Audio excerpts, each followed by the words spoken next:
नाज़रीन, आज की अहम और बड़ी खबर कुछ इस तरह से है, अफगानिस्तान के हवाले से है। जैसे कि आप जानते हैं, पाकिस्तान के जो चीफ है यानी कि कमर बाजवा, उन्होंने अफगानिस्तान का विज़िट किया है और वहाँ पर अशरफ गनी से मीटिंग भी की है। और इस मीटिंग को करने का क्या मकसद था और अफगानिस्तान जाने का क्या मकसद था, ये मैं आपको बताती हूँ। जैसे कि आप जानते हैं कि पिछले दिनों से 5 बड़े हमले पाकिस्तान की फ़ौज पर हुए हैं, जिसमें 20 जो है वो ज़ख्मी हुए हैं फ़ौजी, और जो है 12 ने शहादत नोश की है। आर्मी चीफ कमर बाजवा ने साफ अशरफ गनी को कहा है कि आप लोगों को पता है कि आप लोगों की तरफ से 5 हमले आप लोगों की सरहदों को यूज़ करते हुए हम पे किए गए हैं। अगर इसी तरह चलता रहा तो हम इसका जो है मुंह तोड़ आपको जवाब देंगे।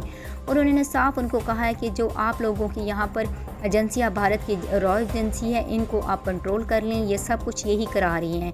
जब ये पाकिस्तान में कामयाब नहीं हुई, इन्होंने पाकिस्तान को चाहते थे कि एटमी ताकत को कमज़ोर कर दिया जाए, और इनको ये नहीं पता था कि वहाँ की बहादुर फ़ौज भी है।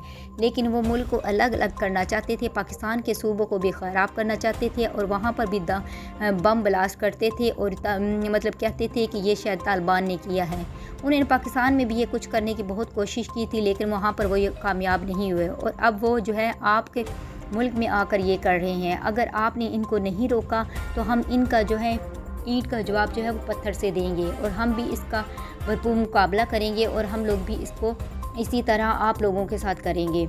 तो दूसरी तरफ उन्होंने अशरफ गनी को ये भी कहा है कि आपके मुल्क में जो मसले मसाइल चल रहे हैं दूसरी तंजीमों के साथ, आप उनके साथ बैठकर सुलह करें और इस पर बात करें, और मुस्लिम ममालिक होने के वजह से आप अपने मुल्क की हुकूमत को अच्छे तरीके से चलाएं और आपस में जो है इत्तफाक कायम करें, नहीं आपको इसका बहुत ज़्यादा नुकसान होगा और आपको नुकसान का जो है वो सामना करना पड़ेगा।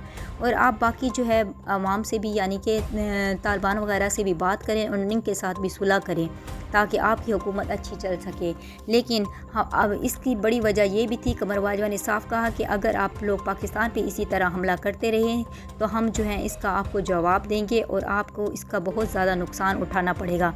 लेकिन नाज़रीन, अब देखना ये है कि अशरफ गनी इस बात को गौर से मानता है कि नहीं, और ये जो इन्होंने कहा है कि अपनी जो है एजेंसियों को यहाँ से निकालें, मतलब अफगानिस्तान से निकालें, भारत की एजेंसियों को निकालते हैं कि नहीं। नाज़रीन, आपका इसके बारे में क्या ख्याल है? अपनी राय का इज़हार ज़रूर कीजिएगा और मेरे YouTube चैनल को भी लाइक कीजिएगा। Thanks for watching.